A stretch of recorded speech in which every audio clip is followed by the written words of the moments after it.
I am the great, terrible, and alluring TAINTALIZA. Bow before me, mortals, worship at my feet, and allow me to swallow your souls. Welcome to B-Movie Enema the series. I'm Geoff Arbuckle. A fool and a servant of my darkness. Right, well, this should be Nurse Disembaudee. There is no Nurse Disembaudee, only TAINTALIZA. Alright, well, anyway, so yeah, this season... I have been freed. Kneel before me, puny mortals. Are you done? Can I continue? You may. Okay, great. So anyway, if you've been watching the show this season...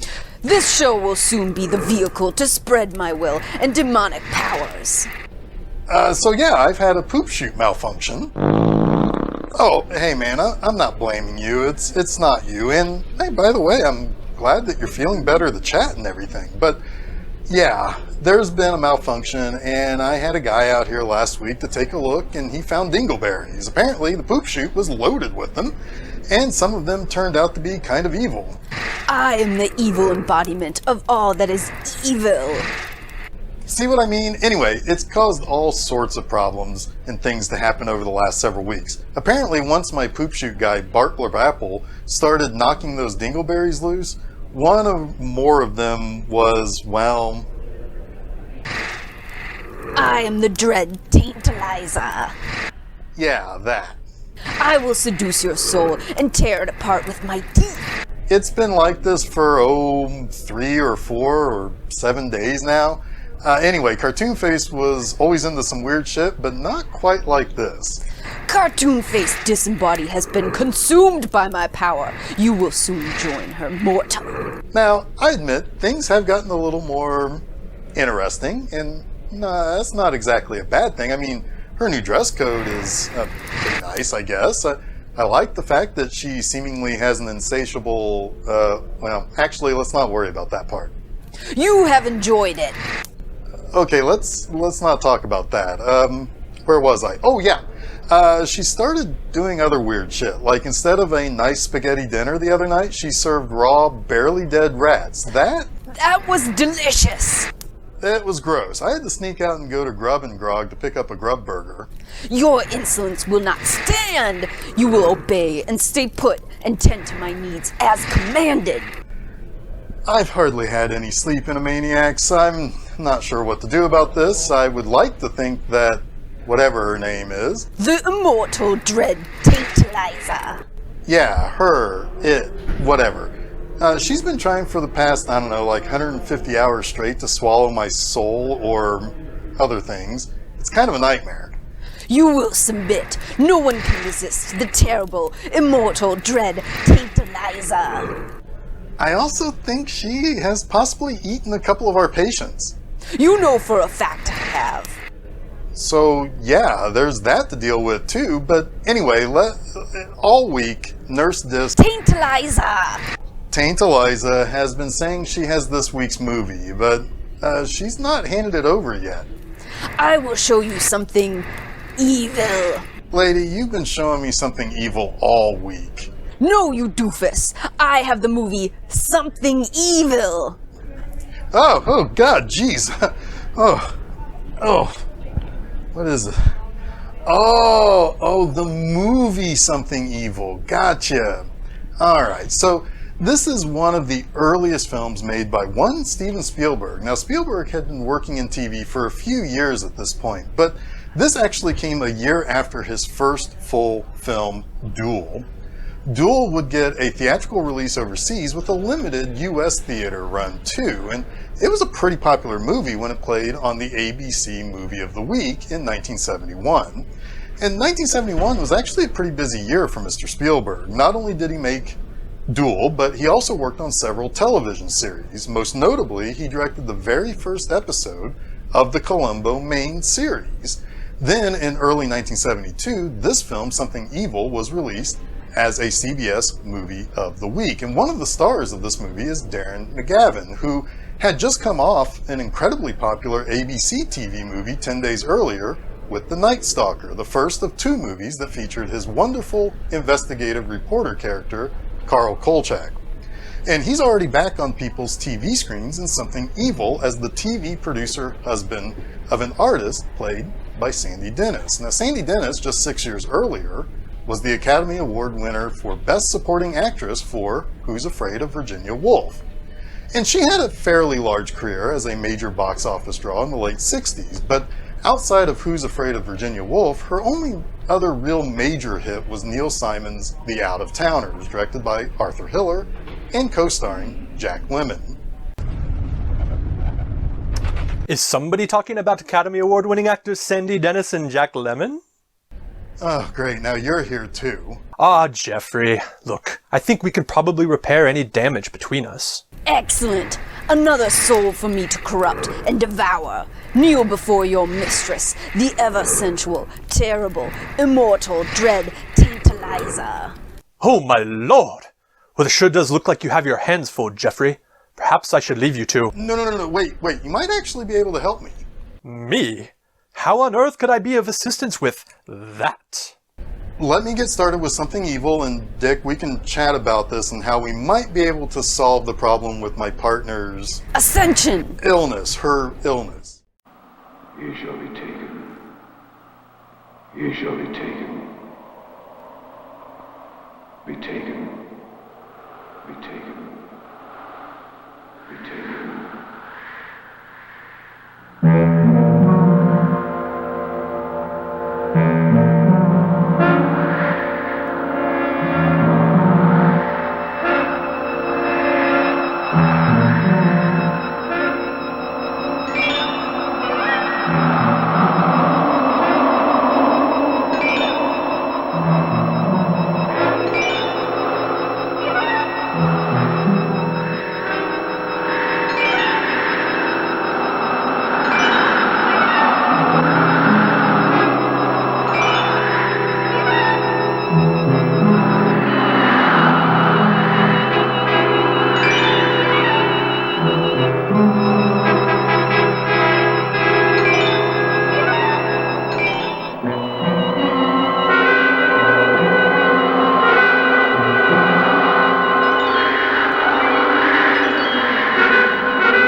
Hey, Mom, look at me.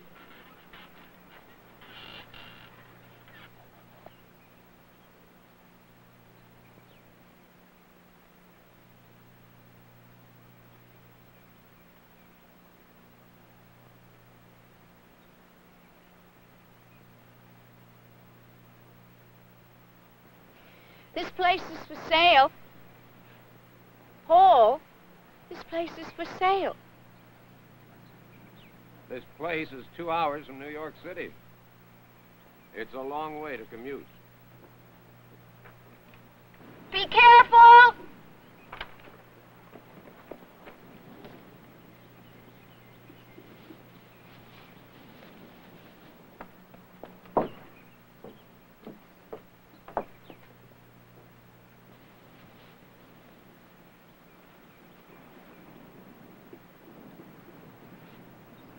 I like your view of the place better.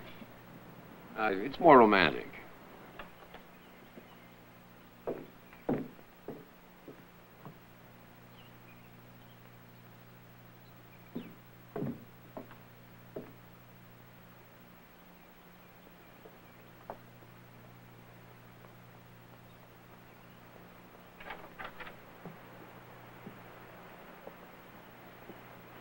Who do you suppose that is?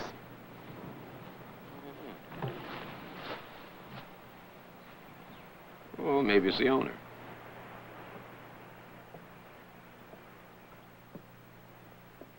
Stevie, you come here now. You be careful. I almost caught a rat! Rats. We might as well be back in the city. Oh, I expect the rats are healthier out here. Probably. Paul? Why don't you go speak to the man and see if he is the owner? Now, if we buy a house, there'll be no trip to Europe. There'll be no second car for you. There'll be no summer camp for Stevie. Oh, well, this is a summer camp.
See, we're not farmers.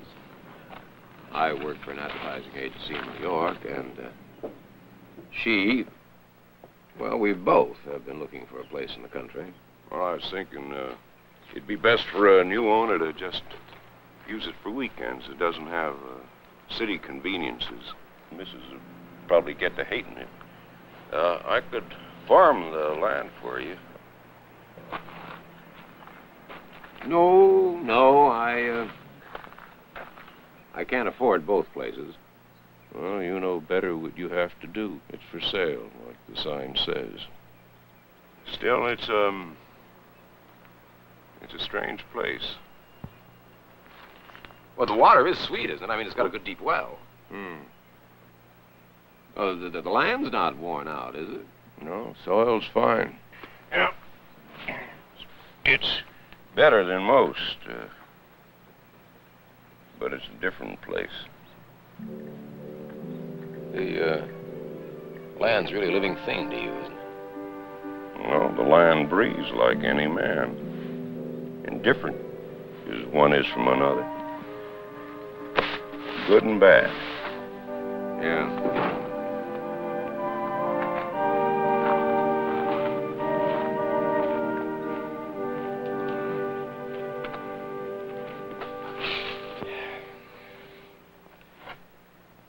Well, it's a real fixer-upper. We could swing it, but, Oh, Paul, I love this house. Please let me try. Please. Can we really swing it, do you think? Yeah. How soon can we move in? Watch it. Here, let go of the kitchen.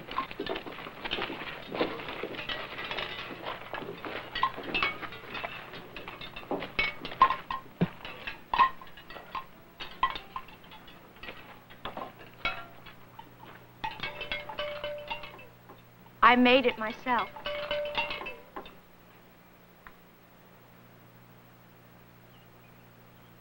That's a pentacle to ward off evil. Oh, it's a kind of nice design. I think I'll leave it there. Well, it's one thing to paint it on, it's another thing to believe in it.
You are now as protected from evil as any barn in Bucks County.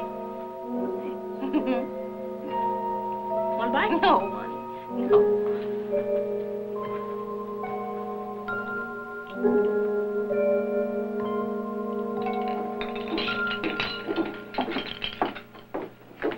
These are great, honey. Oh. No, I mean, really, they are. They're great. You're just liable to start a whole new design craze. Think so? Yeah, I think so.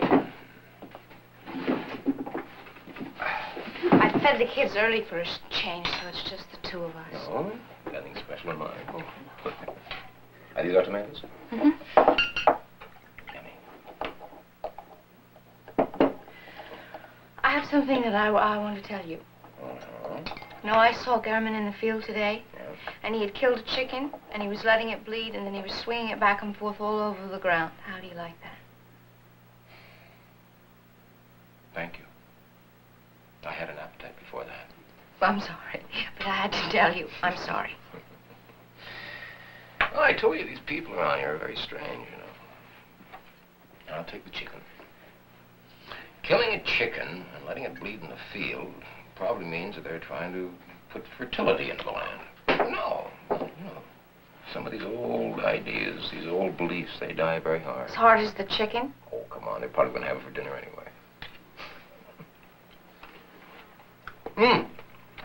I didn't tell you. I think I made a couple of house payments on the place. Oh, Yeah, we're going to rent the place for a apple bar commercial. I think it's a good idea. Fresh air and clean well water and that whole image, you know. I thought we might have a housewarming after the shoot. You know, with the cast and the crew and, well, maybe a couple of guys from the agency. Hmm? all right. Good idea? Yeah, okay.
just a dream. Let me hear it. Stevie, it's all right. It's just a dream. It's all right. Okay, come on. That's it.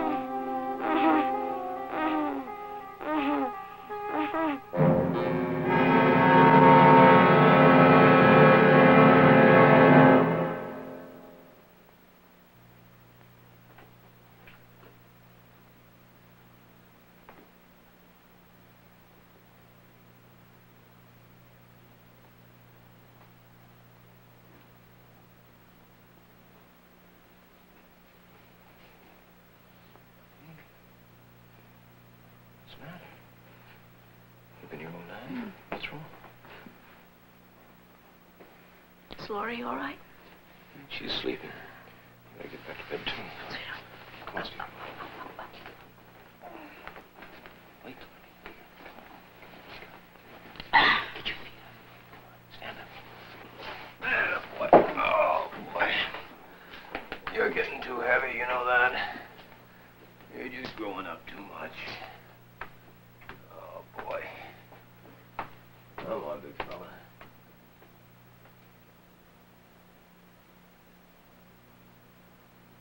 Speed. Quiet down, settle down. Apples come in chocolate brown.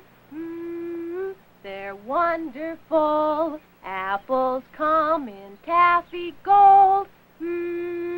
They're scrumptious. Listen to me, all you folks. Hear me when I say apple bar sends me all the way. Cut. All right, let's take from the top, boys. Beth, baby, you have got to make me believe that you eat this junk. Now, you just gotta. I'll do it. All right. Get up on the word wonderful, not scrumptious, okay? That's fine, but just a little more enthusiasm. Paul? Paul? Yeah. Come here. Picking up a weird sound here. I can't figure out what it is. High altitude jet? It's no jet. Here, listen.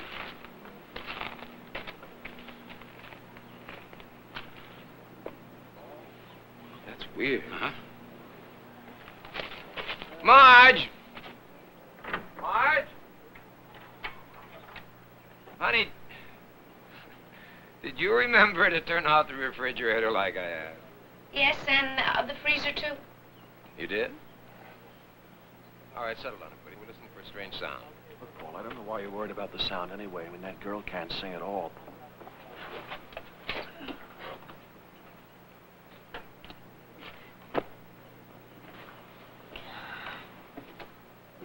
We're going to dub another voice in later, but I just wanted to get a clear track. It's all right. Okay, Phil, let's try this. What are you doing, Beth? Oh. Well, I don't know what it was, but it's gone now. It is? That sounds all right. Well, okay, let's go. All right. Settle down. Now, let's get position number one. Now, Beth, remember, get up on wonderful, Okay, ready? Apples come in chocolate brown. They're wonderful. Apples come in taffy gold. Scrumptious. Kisses for you. All you get. You said that girl couldn't sing. But she sure is good looking. Yeah. I don't know. No, it's an acting class. What kind of class? An acting class. Yeah, what about The teacher wanted us to read the Grapes This is of to Wrath. ward off the demons of the Pennsylvania countryside. Okay. And I have one for you. And that was the time that Hal Clement caught Blackwater fever. Wow! One for you. And my award for today's work. You seem to know something about all those things. Not really, but I had this boyfriend who was really nuts about spooks and devils and all of that. So he turned me on. Good. You turned me on, you little... Yeah, well, Listen. see you later. See you later. I mean, the trees are just beautiful. Have you been doing any gardening? No, I haven't started that yet. And I what? still have so much to do in the house that I forgot to do. Oh, the house looks lovely. Oh, thank It really does. Nobody around for miles. There are airlifting supplies in. Location manager takes one look at the site. It's just as far as the eye can see is jungle. And he takes a look at it, and he says, you know, when I was a kid, all this used to be apartment houses and hotels. It was lovely. Well, it's been a lovely party anyway. Well, I'm glad you put it. Oh, we'll come. Come on, I'll take you home. Okay.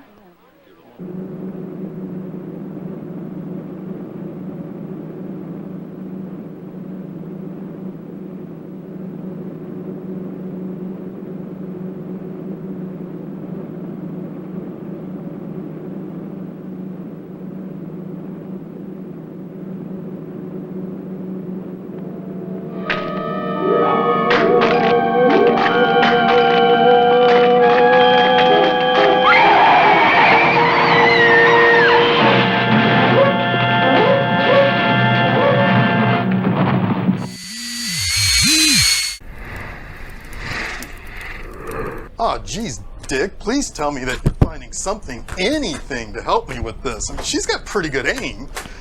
I aim to swallow your soul. I'm still looking, Jeffrey. I've got the original novels of The Exorcist and Legion by William Peter Blatty, Ira Levin's Rosemary's Baby, the screenplay to The Exorcist, Exorcist 3, not Exorcist 2, worthless, and Rosemary's Baby. I also have the film's 4K Blu-ray restorations. You know, that's great and all, but she's throwing shit at me right now. I mean, do you have like a Bible or something? What? No! I'm a film professor. I'm above such things. Oh, maybe Pauline Kael's review of The Exorcist might prove useful. Yeah, I'm pretty sure she didn't like that movie. Oh, we'll see about that. Hey, nurse, if I say you can swallow every bit of my soul after this movie is over, will you stop throwing things at me? I will consider the proposition. Yeah. I agree with your terms. At the end of this movie, you will be an eternal slave to my unholy commands. I'm gonna need you to figure something out and fast, Dick. This is a Spielberg film. I'm sure it's about 140 minutes long. Yeah, about that. It's a 73-minute long movie and we're already through a third of it. Oh, yoinks. Okay, I'll read faster.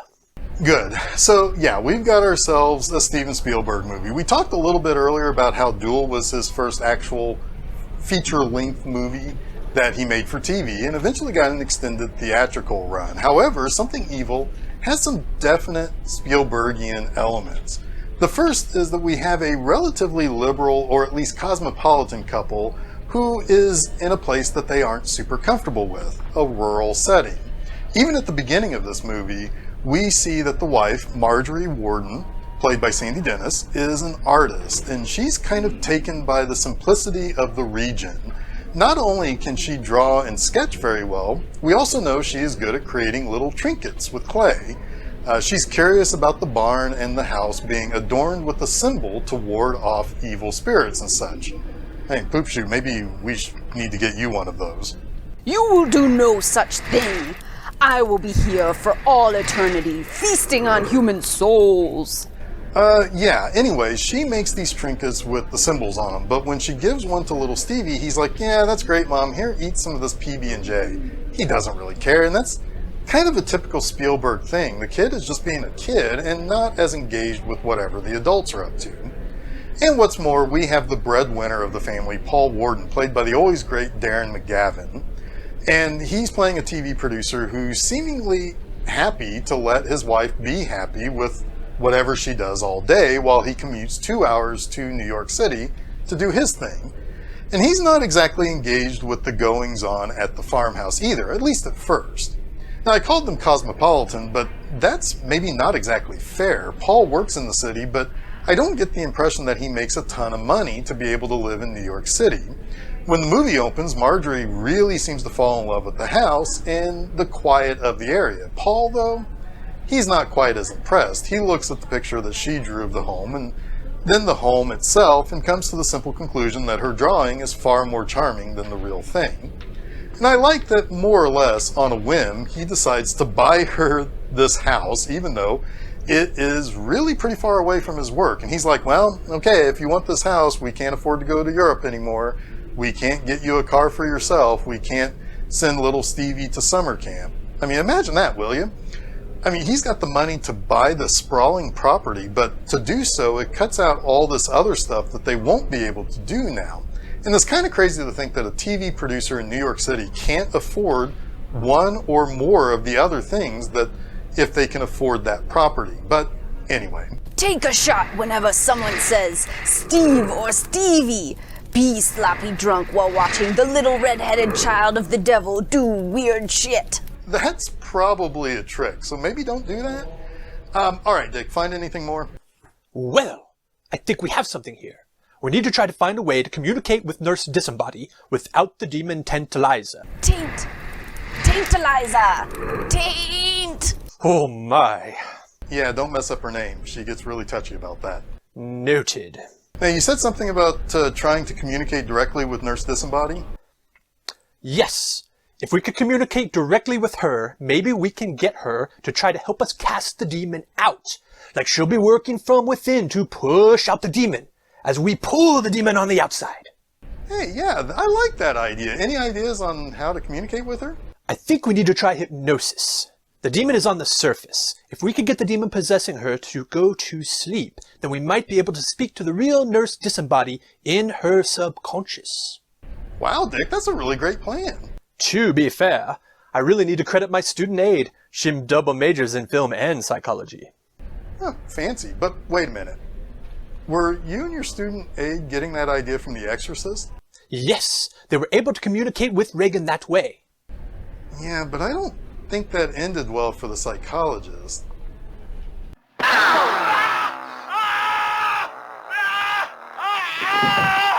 Oh yes, but it was just a movie. It probably won't happen to you. I mean, your idea came from a movie, but okay, well, let's get into the second act of Something Evil, and when we come back, I'm positive everything will be back to normal and Nurse Disembaudee will be back to her normal, lovely self. This is my normal self now. Get with the newness, baby. I will never leave this body. Oh boy. What up, everyone? Woohoo! Who wants to party? Oh, not now. Oh, Jeffrey, you truly have weird stuff happening to you regularly, don't you? Oh, you really have no idea. Yo, is that hot house nurse here? I need someone to take my temperature and, I don't know, do stuff with me. Woo, I'm wasted! So many souls on that ship. I want them all. I want their collective. Hey guys! She looks weird! We'll add her distinctiveness to our own. Let me see those demon titties! I will swallow you whole, party Borgs. You will join me and my evil army of the possessed. That doesn't sound very cool. Yeah, we make others part of us. Not like the other way around, bro. This is weird, my dudes. We out. Fucking out of this shit. Fucking weird ass motherfucker. Well, that kind of just resolved itself, didn't it? It truly did. I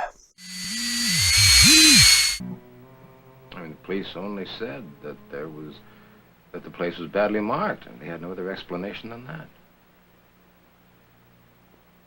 If we hadn't given the party, they'd still be alive. Well, you can't figure things like that, honey. Now, don't you go collecting any free-floating guilt now, you hear? But it's true. Well, yeah, it's true. If he hadn't come out here, he'd still be alive. If he'd gotten a sore throat, he'd stayed in the city. If they'd turned right instead of left at our gate and gone through Washington's Corners, yeah, they'd still be alive. But you can't figure things like that. I mean, there's no other explanation for it.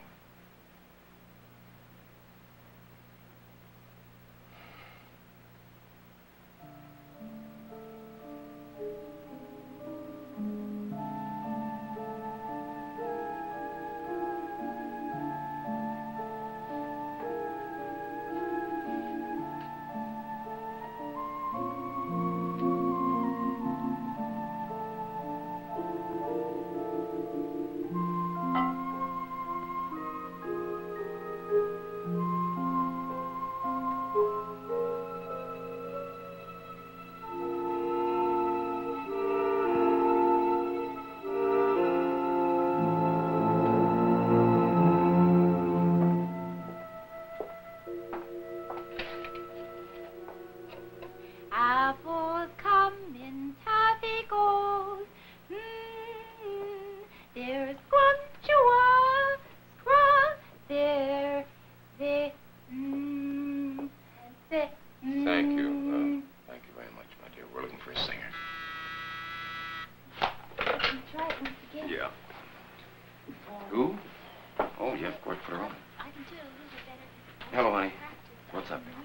I just saw Garriman in the field again. He's killed another chicken. I can't tell you how ugly I find it. Well, I'll have to talk to him, honey. I just won't have it anymore. Now, will you relax? I'll be late tonight, but I'll talk to him first thing in the morning, okay? Okay. You know, I heard a baby crying in the barn the other night. And when I went out to see, then it sounded as if it were coming from the house. Honey, will you please not do that? If something disturbs you in the middle of the night, get me up. Listen, we're auditioning girl singers. I'm a little busy. I'll talk to Gavin in the morning, okay? Bye.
Well, that's that.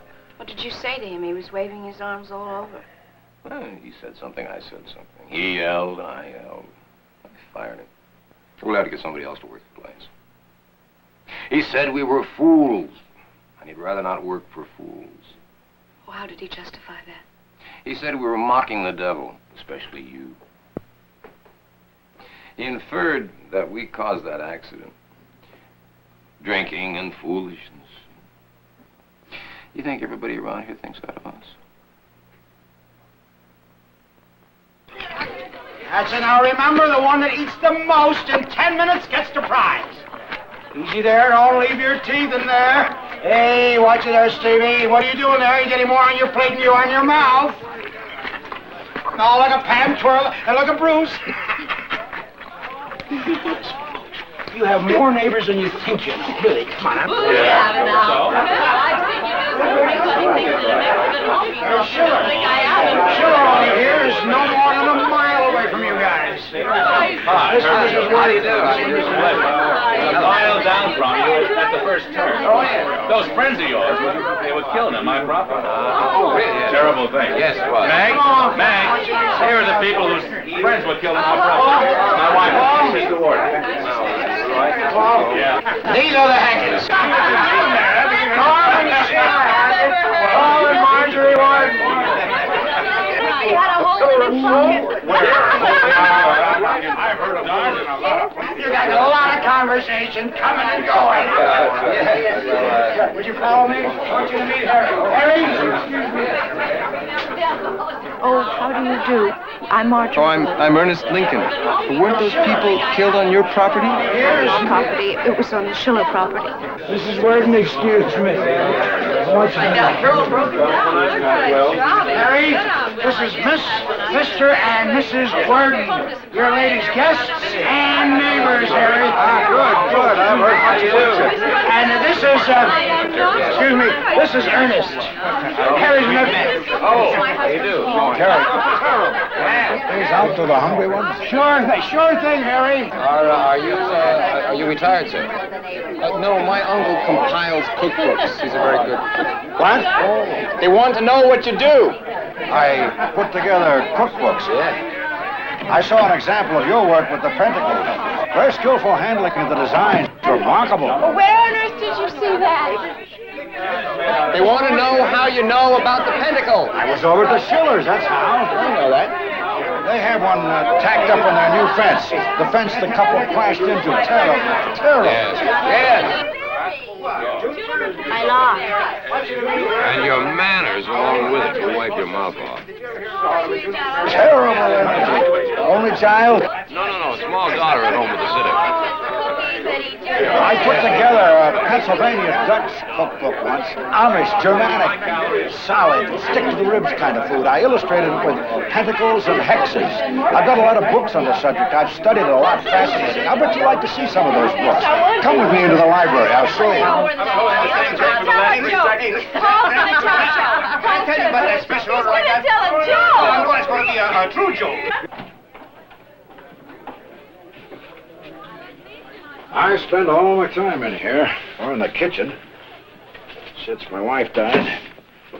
I hardly ever go to bed. I had a devil in the house once. Oh? They don't believe. You believe in God? Yes. Well, if you believe in God, then you have to believe in the devil. They're inseparable. I got rid of that devil, though. You know how?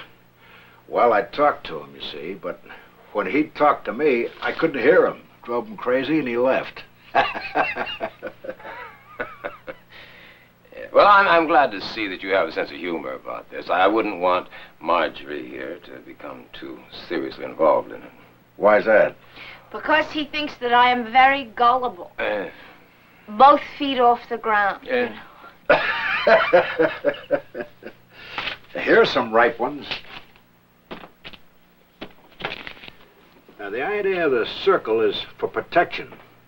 If a circle like these is drawn and you stand inside it, you're protected from the devil and all his buddies, no matter what. But the person in the circle is supposed to pray, the Lord's Prayer, almost anything from the Bible. Well, they are very lovely, but I think it's all rather weird. Well, that's the way to go through life. Thumbing your nose at the world. I'd like to stop by one time and see how you do pentacles. Oh, yes, well, that would be very nice. Thank you. I'd like that. Thank you. Stevie, be careful. It's wet. Walk around. Just walk all the way along the edge. Okay? Oh, you had to do that. Now, here's what we're going to do. Come on, don't get your knees up. Move over first. Now, this is going to be fun for you. We're going to speak an incantation. You know what? Well, it's magical words. Okay? Now, I'll start out, and then when I point to you, you have to repeat it after me. Okay. Let me find it. Yes. In the name of the powerful, we sanctify this place for our good and lasting life. No, Stevie, no being natural or supernatural shall be allowed to break this barrier, nor bring about our destruction. With this chant, we ask your protection and grace. Ready? Okay. Okay. Now you repeat after me. You ready? Yeah. Okay. I am Osiris and Orpheus. Okay. I am Osiris. No, and Orpheus. And Orpheus. I am the judge and the everlasting. I am the judge. No, don't do that. Now. I am the judge and the everlasting. Okay, because you have to be serious or everything falls apart. Are you ready? Okay. Alas, I shall never die. Wait. Alas, I shall never die.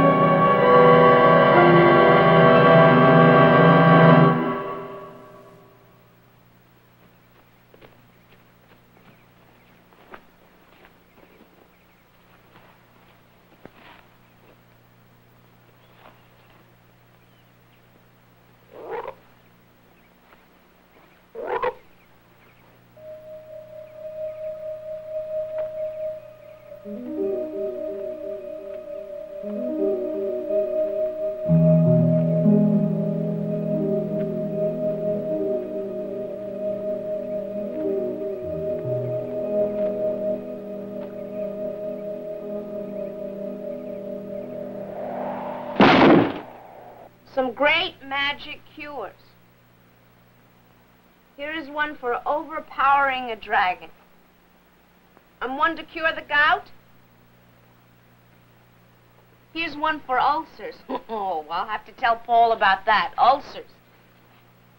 And here's one to gain a man's love. Oh, here is a splendid one. How to arouse a woman's passion. How a devil takes over innocent people and uses them to do his work. It's like a disguise. Old wine in new bottles. It's fascinating. You know, I thought I heard a baby crying. I thought I heard a baby crying in the barn the other night. In the barn? The baby crying? To check it out? It was a false alarm.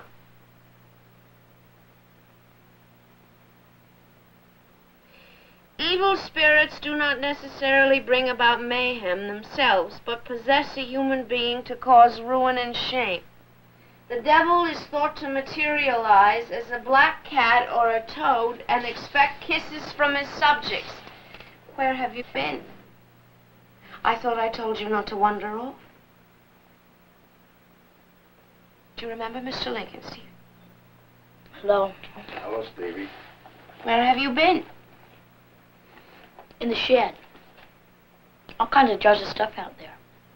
Jars of what? Jars of... Steve, you have to speak up. Speak very clearly and slowly, or Mr. Lincoln will not be able to understand you.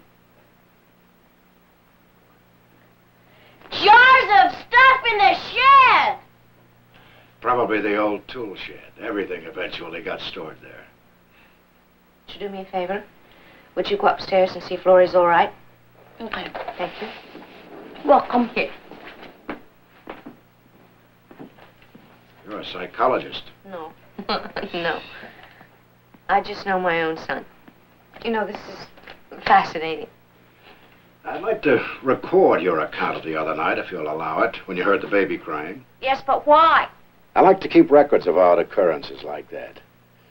You could come over to my house, or I could bring my portable tape recorder over here. I recorded the story of a woman from Trenton who claimed that a devil came through the keyhole of her door, ate 13 white seedless grapes from a bowl in the kitchen, promptly kissed her ravishingly, then returned to the kitchen, ate 13 more grapes, and let himself out through the keyhole. And she never saw him again. Bye.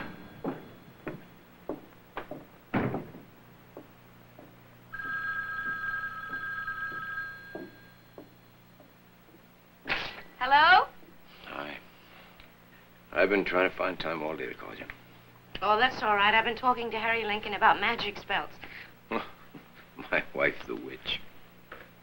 Listen, I have to go out to the coast first thing tomorrow, so I'm going to need some new shirts at the very least.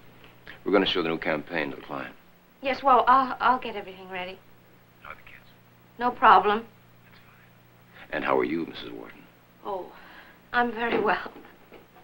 I'll see you soon, 21. Bye. You're going to be daddyless for a couple of days. Where's it going? Los Angeles or some other godforsaken place.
place.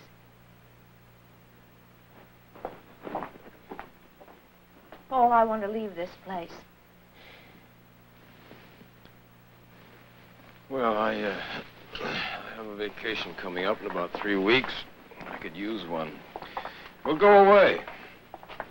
I want to leave here now. You gotta be kidding. Do I look like I'm kidding?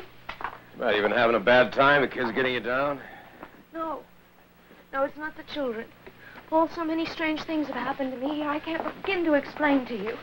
But I feel as if something or someone is trying to possess me. Yeah. Me. Can't you ever be serious? I swear that all you ever think about is trying to sell tomato ketchup. Ketchup. Haven't you been listening to me? I want to leave this place. I say you're kidding. I have sunk every dime I've got into this place. Now, we just got here. I've seen you like this before. Now, you stop it now. We'll go on a vacation. You'll be all right. I won't stay. I'm going to take the children and I'm going to New York. You can come if you want. It's up to you. You hear me?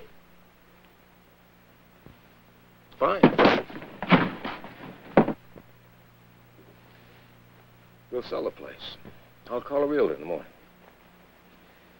I'll go back to the city and live happily ever after.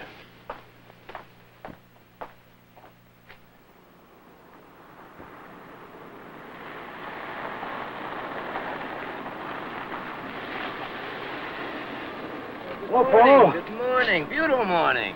Yes, are you on your way home? Yeah, I asked my nephew Ernest to drop me off here, hoping to catch you on your way to your commuter train. Something on my mind. Well, good. Come on, I'll give you a lift.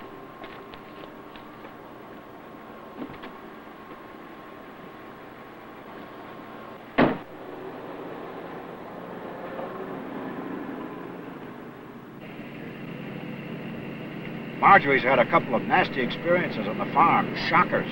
Yeah, so I understand. She even wants me to sell the place. I think you should. Why, do you want to buy it?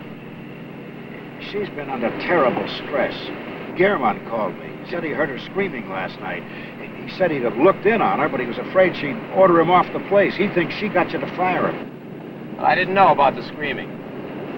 She's really been shaken up. Maybe close to an emotional breakdown. I'd say at this moment she feels she's brought something evil into your lives. Evil?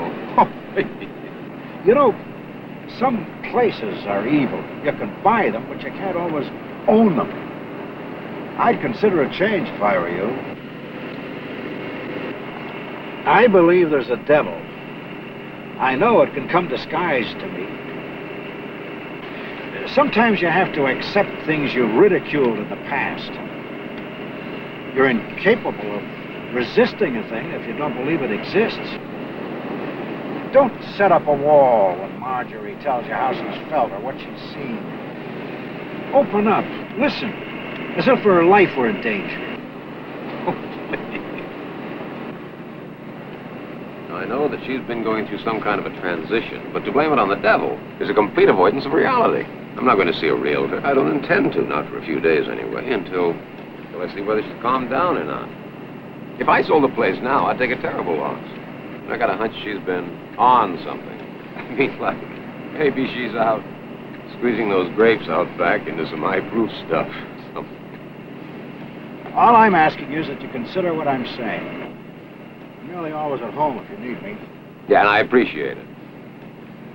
Yeah, I'm glad you're there to keep her upright. There's my place. Yeah.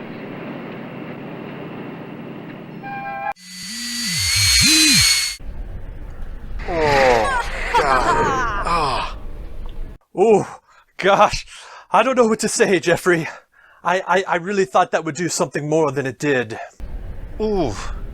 Oh, God. Her grip is so strong. I'm pretty sure one of them's dust now. I really didn't think the first thing she'd do after she went under would grab your testicles and try to pulverize them with her bare hands. I mean, honestly, it's maybe fair. I've had to make her watch so many bad movies. I suppose I had that coming. Oh. It's actually kind of amazing that it wasn't even TAINTALIZA that was causing probable, irreparable testicular damage. Yeah, she's in there. I mean, she's pissed I've let this go on for a full week. I mean, she's making sure she gets her point across while she still has access to all that demon strength. You really maybe need to start injecting more higher-brow films into your diet. I can help you out. I have the entire library of Argentinian melodramas if you are interested. Nah, I'm good. Maybe I would rather get my balls squeezed by a demon lady again. Well, if you say so. Dick! Stanley Kubrick makes B-movies in hell! Well, that's rather uncalled for. Geoff! Star Trek sucks! Oh, now you got it coming, you demon bitch. Bring it on, flat nuts! Geoff! Come back! Don't engage! You're only doing what she wants! Yeah, I guess you got a point. I need to stop playing her games. You're a terrible movie host and need to be taken off the air. Well, you got a point there. Don't listen to her, Jeffrey! She lies with the devil's tongue! Actually, you know, Dick, she's kind of telling the truth on that one. I'm not that great of a host. I think you do just fine. I appreciate the kind words, Dick. I really, truly do mean it. Aw, shucks. You know, I don't even remember why we're the rivals like we are. Rivals? I never saw us as rivals. I always appreciated your zeal for these types of lower budget and exploitation type movies. Yeah, well, I've always liked how you would go deeper into themes and understood the allegories and stuff in those much smarter movies. What are you doing? You should totally continue to be rivals. Whoa, hey, guys, whatever you're doing, keep it up. I don't think she likes it when you're being nice to each other. No, she lies. I'm totally cool. I have never lied to you. Never? No, never. I meant it when I said I will swallow your essence and your entire soul. Well, I think we may be onto something with Nurse Disembaudee. How perceptive you are, Richard. Stop it! You know what, Richard? I'm really happy you're here to help me deal with this little problem. And I'm very happy to be here, Jeffrey. No, you hate each other. Hate! This might be working. Keep it up. Really? Great. No, I lied to you. She's mine. Mine, I tell you. Ma! Richard, good sir, what do you make of all this? Well, I think we really are making headway here, Jeffrey. This is all so confusing. I mean, first she's grabbing my balls and trying to smash them. Now, whenever we're nice, Nurse Disembaudee comes back. But then she also says she's lying to us and that TAINTALIZA is going to keep her forever. I'm so confused. Do not forget, she will lie while she is possessed. Come over here, boys, and let me show you how I lie. What? What? That doesn't make any sense. Are you attempting to seduce us? What? Of course. I am TAINTALIZA. Yeah, that was pretty sloppy, though. Well, you try seducing modern men and women. I've been trapped for many centuries. I'm out of practice. Why is that doubt, I hear? What? No! I am a powerful demon who will feed on your souls. I don't know. It sure seems like you might be pretty unsure of yourself there, TAINTALIZA. Richard, I think I know what we need to do. What? What do you mean? I demand you answer me immediately. I do think you're right, Jeffrey. Let's begin the exorcism.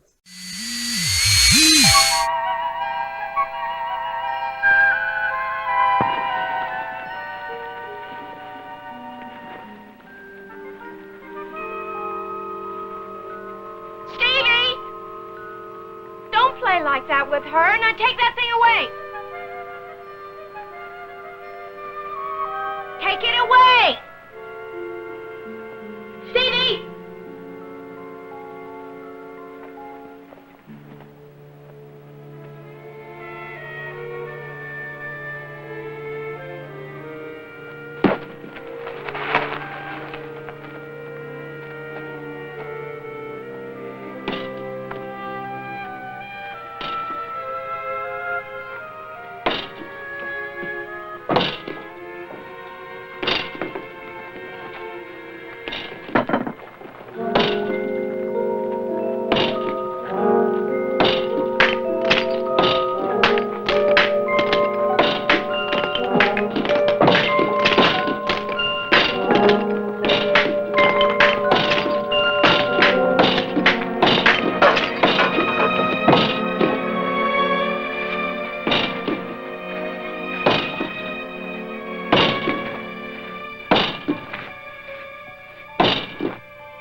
juncture of mankind, evil holds the world in his hand. Light has given way to darkness, and evil seeks our very souls.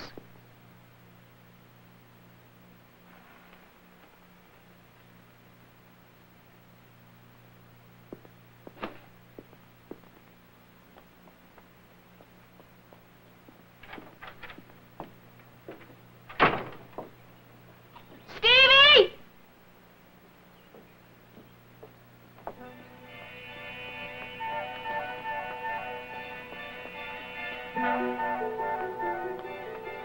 Stevie? Stevie!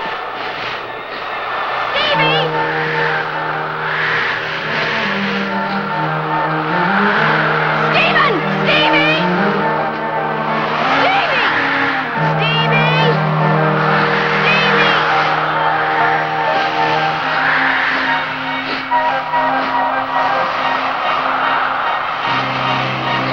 Stevie, where are you? Stevie! Stevie! Stevie! Stephen! Stevie! Stevie! Stevie! Stephen!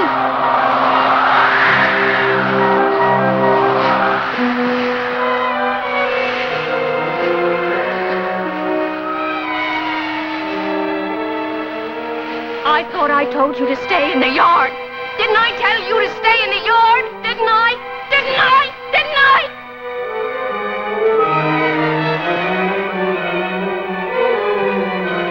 I told you not to go in there, Stephen. Told you to. Stephen! Mommy, no! That's what I told you. No, please! Mommy! You In opposition to the competitor's product, I think is just a little passé. We're going to have to find something else for it. Yes? Yes, I'd like to speak to Paul Worden. Just a minute, please. Yes, Paul Worden. Paul, I need you here. Come home. What's the matter? Mrs. Worden? My uncle isn't home, and I wondered if he was here. Who was that? Paul, listen to me. You have to come home. I've done something terrible. Darling, I'm right in the middle of a business meeting. Paul! Well, all right, I'll leave right now.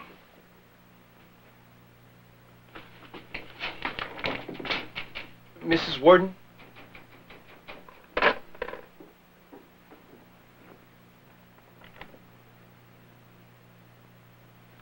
I'm sorry, I haven't seen your uncle for a couple of days. Well. My, you've really changed this place. I haven't been here since McDermott got killed. McDermott? Oh, he was the man that lived here before you did. I never thought it was much of an accident myself. I guess, if you thought that, you wouldn't have bought the house. Yeah, I was here. Last time was a week before McDermott got killed. He was very shaky. Said he was going to burn the place down.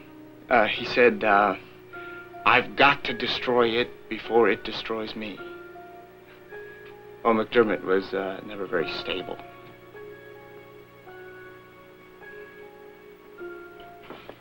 Goodbye, sweet baby. Well, I guess I'll be going. Are you going to be all right?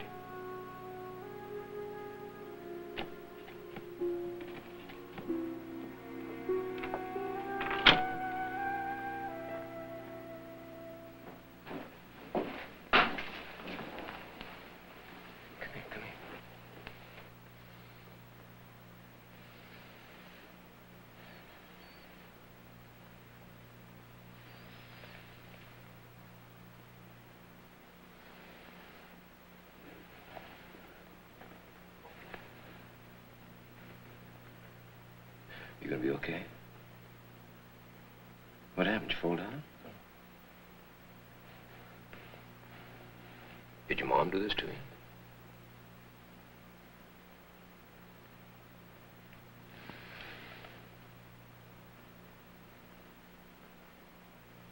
Why did you hit the boy? Did you try to burn down the barn? No. Well, did he try to kill one of your chickens? Did he try to kill anybody? No, Paul. Well, why did you hit him? He's help. And that's why you hit him? Paul, I'm not one to hurt the children. You know that. I've never even spanked them before. You are aware of Yes, that? Marjorie, I know that, but that boy looks like he's... Well, what happened? I realize that he is really hurt. Now, I have apologized to him, and I am trying to apologize to you.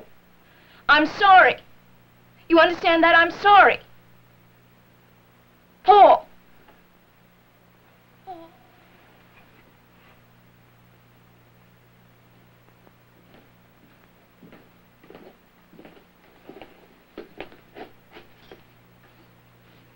Are you all right?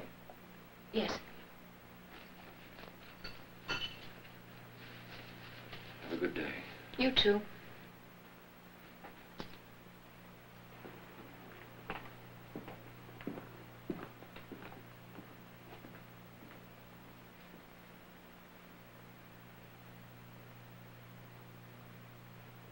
You see, I don't believe in physically punishing children. I don't think that I ever hit Stevie before. I'm having a hard time believing it was really me. I would be so ashamed if you had to see him today. You don't have to shout to make me hear you. See, when my wife died, I kind of retreated. I didn't feel like talking to people, so I told everyone I was losing my hearing. Even said I was going to see a specialist in New York. I went to New York, all right, but you know what I did? I went to a girly show. You're so depressed, I can't have you shouting.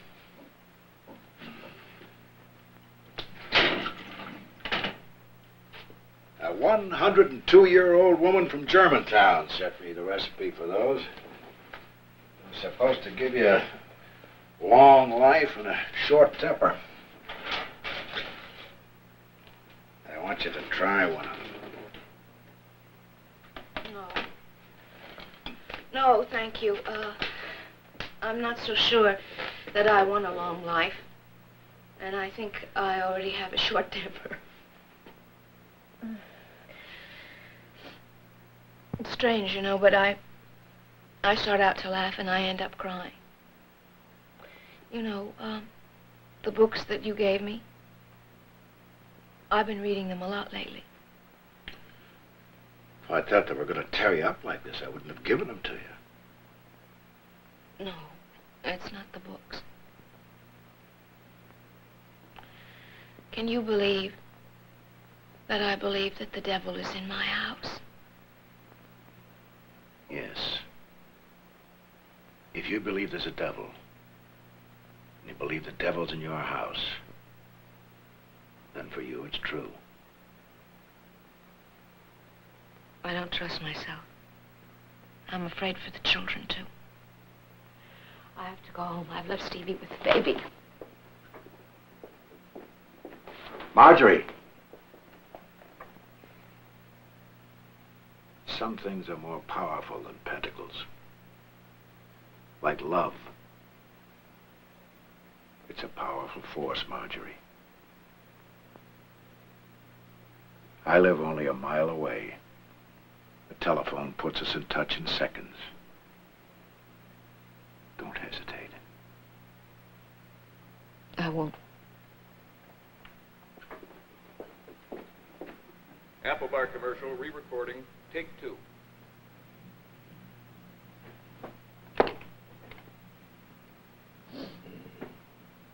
Apples come in chocolate brown. They're wonderful. Apples come in taffy gold. They're scrumptious. Cut. You got it, Irene? Gilbert? Honey, You're giving out with just a little too much rock sound. Make it sweet. Remember, this is the girl next door with freckles. Freckles. All right. Anytime you're ready, roll.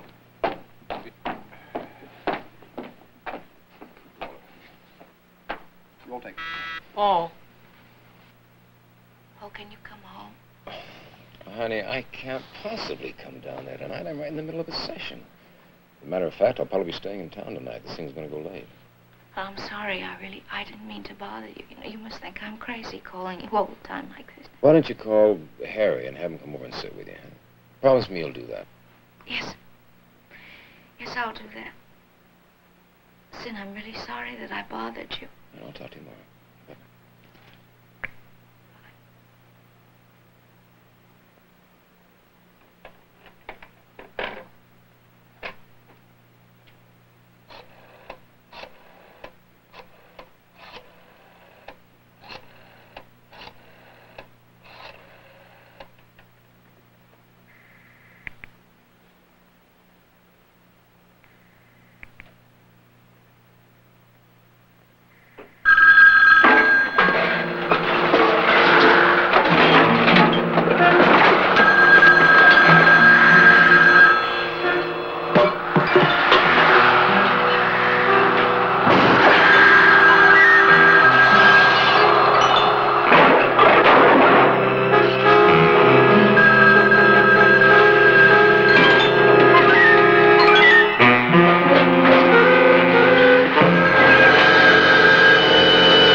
Alan's here.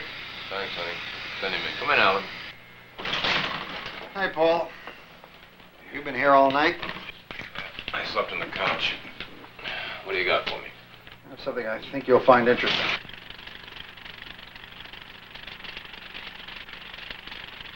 I found it when I synced your new track.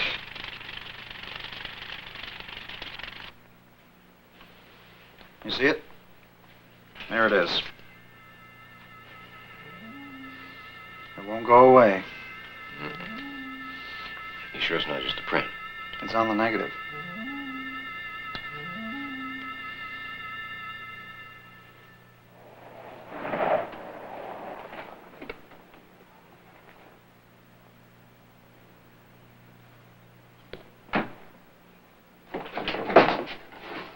Ernest, what's the matter?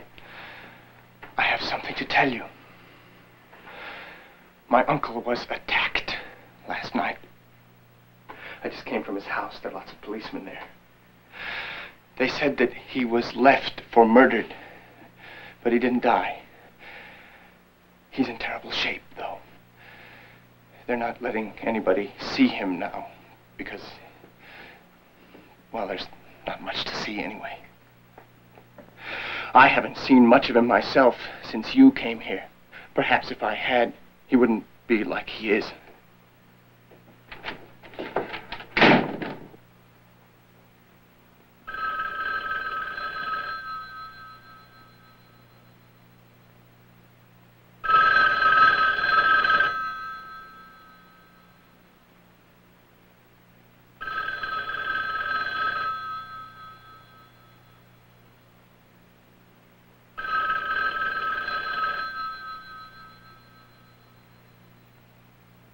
She couldn't have gone anywhere. She doesn't have the car. Find out how soon you can get me to New Hope in a chopper. Oh, wow, that'll cost you. And make sure there's a cab waiting for me at the airport.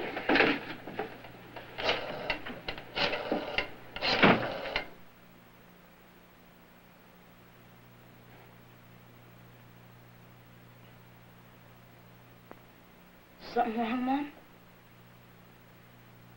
Stevie, go to your room.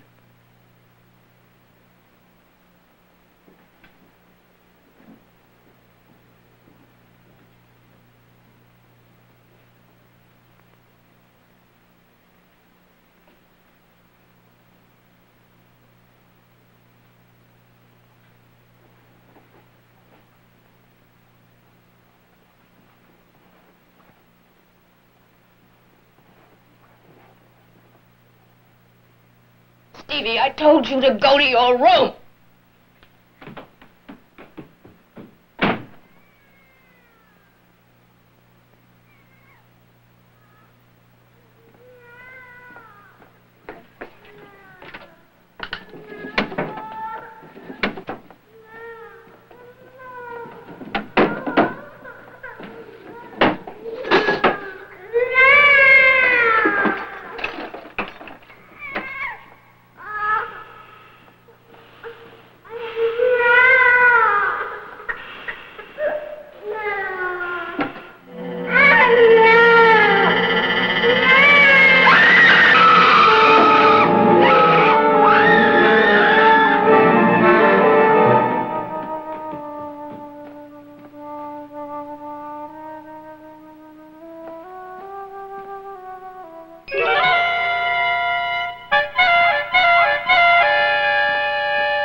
Stevie,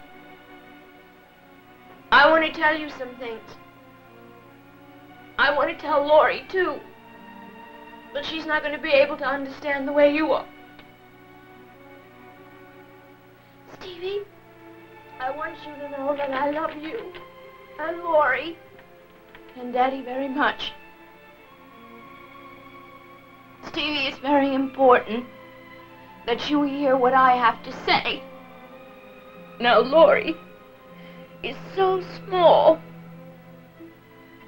and she's not going to be able to take care of herself. You are going to have to help because I can't anymore. Mama can't trust herself to help either of you anymore. Sometimes I don't know what I'm going to do.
I know. Harry guessed it. It's your son, Mrs. He's the devil's own. He's been taken from you. When I heard about Harry, I started right over. Now, is he home, your son? He's locked in his room. And the baby?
Marjorie!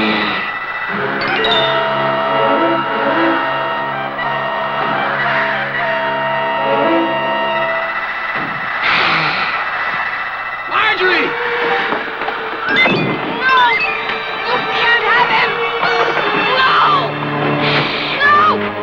No! You can't have him!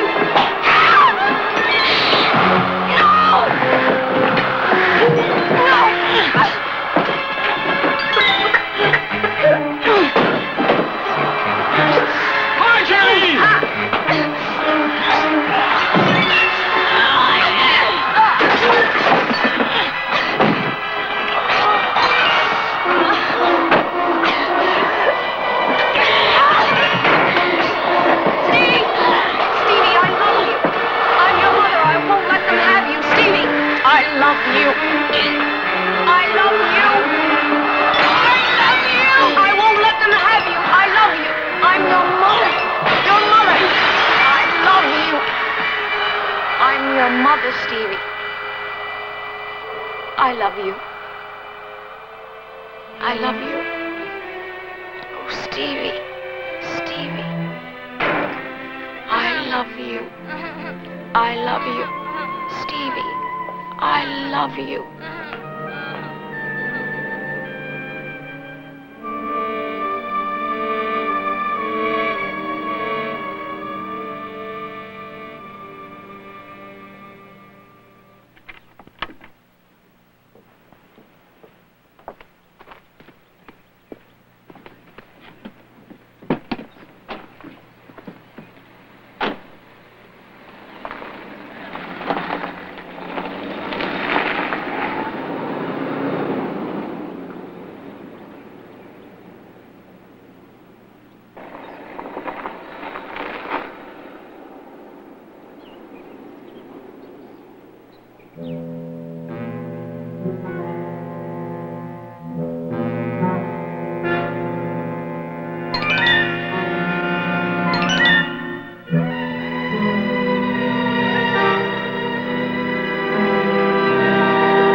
Gee, guys, thanks. I'm glad to finally be myself again.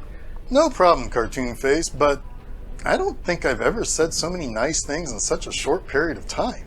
Me neither.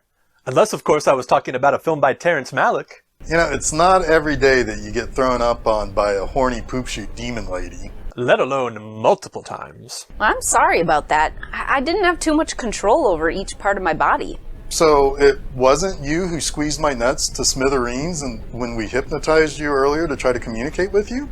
Oh no, that was totally me. Oh, But I totally appreciate you two working together to get rid of TAINTALIZA. She was a real jerk. It really was our pleasure. It might just be a little while before I say anything nice again. Same here. I think I should go and get some rest. I need to work on my lecture on the greatness of Billy Wilder's comedies. Oh, yeah, well, sure. You go have some fun with that one. Get out of here, Dick. Until next time, I'll be back before you know it. Swell, looking forward to it. So, yeah, Steven Spielberg's Something Evil. While this is probably clearly a dues sort of thing for the young director, there are still some hallmarks here. He has a mostly absent father who is either too distracted or too busy to be there when the family needs him most. And that whole dynamic of Paul being in New York or Los Angeles and not directly witnessing the weird things that Marjorie is something that we see in almost every haunted house movie. But it also plays to the whole thing that Spielberg struggled with until he became a father himself. A lot of his movies have that guy who is doing a dereliction of his duties to his family. In just a few years' time, Spielberg will make Close Encounters of the Third Kind, and while there's a wonder in this marvelously kind of beautiful conclusion, there's a super dark concept behind it. The Richard Dreyfuss character leaves his wife and children behind to go with the aliens. You can say that his witnessing the spaceship earlier in the movie changed the path he would take in life completely. He still becomes maybe the biggest deadbeat father in history. Now granted, Darren McGavin's Paul character isn't that big of a bad father. He's still completely dismissive of the problems until the very, very end. Otherwise, he doesn't really buy into the boogeyman elements of the haunted and possessed house. So he's dealing with what he thinks is a woman who is slowly losing her sanity, or, as kind of thinly veiled in one scene of the movie, possibly going through the change. It's still a very Spielberg-esque character. Now I will say that I like the misdirection of the movie. You are made to believe that it was Marjorie who was taken over by the demon and doing the bad things. Nope, it's little Stevie. Ugh, don't say his name. It's all I heard in this movie. You were still able to watch the movie while you were possessed? Oh yeah. When you're kind of locked out of your own body and, in some cases, mind, you just sit back and watch stuff happen. You can't do anything about anything, but you're still hanging out. I just decided to watch something evil. Oh, well, that's kind of unexpected. Anyway, Stevie is played by Johnny Whitaker, and Whitaker was a fairly well-known child actor at the time, and he's pretty good in this. He did a lot of TV, but prior to this movie, he was best known for playing Jody for the entire 138 episodes of Family Affair, and after this, he'd go on to star as the lead in the 1973 MGM production of Tom Sawyer that most people my age and younger probably saw played for us by a teacher in middle school. He'd get another series called Sigmund and the Sea Monsters made by Sid and Marty Krofft. And our kindly old neighbor who knows a lot about what happened on that farm, demons and other occult shit, was played by Ralph Bellamy. Bellamy had a 62-year career, and in the early 40s, he had two pretty good supporting roles in Universal Classic Monster movies by being in The Wolfman and The Ghost of Frankenstein. And it would be his later role as Randolph Duke in 1983's Trading Places that most people of Generation X would know him best. He was one of two brothers, Don Amici's Mortimer being the other, who makes a bet that they could pick up Eddie Murphy on the street and turn him into a stock market success after screwing over Dan Aykroyd's already successful stock trader. He and Amici would reprise those roles as a cameo in 1988's Coming to America. So, yeah, Something Evil is kind of easy to see how it was maybe a little overlooked as a TV movie of the week. It's relatively cheap entertainment. Not that it's bad, it's just kind of dismissed as something interesting and entertaining for the night that it played, but nothing you'd necessarily need to revisit unless it's on TV and the remote is like way over there out of reach or whatever. Sandy Dennis would go on to spend much of the later part of the 70s and the very early 80s working on stage before doing some TV appearances and a few films. She died young at the age of 54 from ovarian cancer. Darren McGavin would, of course, go on to do 20 episodes of Kolchak the Night Stalker, but he did a whole lot more. He did a ton of TV and film, but he had standout roles and performances in A Christmas Story and Billy Madison. Interestingly, he had a major role as one of the trio of antagonists in Robert Redford and Barry Levinson's epic baseball drama, The Natural, but he was actually uncredited for it, which made him stand out even more. The story goes that he replaced another cast actor at the last minute and therefore didn't secure the credit. Nurse, since you were able to apparently watch Something Evil while you were trapped inside your own body, care to give your final analysis of Steven Spielberg's Something Evil? Sure thing. Well, right away, I hated that little Stevie kid for no particular reason. He was just this little jerk right away. And I knew he was to blame for all the spooky stuff. I didn't buy into the suspense that it might have been the mom. No, not me. But, yeah, you could have made a drinking game out of the number of times and ways someone said that little kid's name.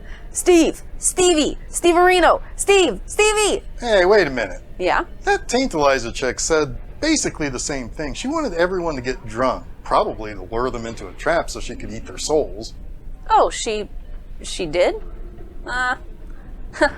Yeah, that's weird. I'm still here. I've always been a part of you. I'm never leaving. Yeah, anyway, so if I got woken up by the sound of a little kid or a baby crying in the middle of the night, in a barn, in the middle of nowhere, and I don't have a baby, or a baby who I know isn't outside, you bet your ass I wouldn't go outside to check on it. That's not a nighttime problem. That's a next morning in the bright daylight problem. That's just a big old nope from me. And also, if my gardener or yard work guy or whatever he was goes outside with a chicken and slits its throat and spreads the blood around my property, I would hope my husband would recognize that as a weirdo, creepy ritual thing and not something that you just shrug off and say, I don't think there's anything to worry about with that. But still, not a bad little TV movie. I rate Something Evil 3 out of 5 poops. Back to you, Geoff. Thanks a bunch, Nurse. One final thing I want to call out about Something Evil. That yard guy with the chicken blood, that role was played by Jeff Corey. Now, Corey had a massive career that goes back to 1938 when he was in his mid-20s. While many of his early roles into the late 40s were either uncredited or bit parts, he was working rather regularly. That was until the early 50s, when he was one of many people in Hollywood who were blacklisted by the House Un-American Activities Committee when he refused to give names of potential communists and subversives in the entertainment industry. It was true that he and other leftist actors and personalities did attend some meetings of the Communist Party, but he never joined. He ridiculed the panel and criticized previous testimonies given by other witnesses, and he pretty much felt the whole thing was garbage, and well, he was right. But being blacklisted didn't stop him from having a very successful career as an acting teacher. Some of his students included James Coburn, Jack Nicholson, Jane Fonda, Peter Fonda, James Hong, Bruce Lee, Rita Moreno, Anthony Hopkins, Robin Williams, Barbra Streisand, Leonard Nimoy, and Robert Towne. And by the early 60s, he returned to acting and had roles in The Cincinnati Kid, True Grit, and Butch Cassidy and the Sundance Kid. In all, Corey's career spanned from 1938 until 2000, just a couple of years before he died. Okay, so with that, I'll see everybody next week, and I gotta go put my balls on ice. And if next week's movie is bad, I'll make sure to crush the other one. Yikes, well, I really hope you like next week's movie then.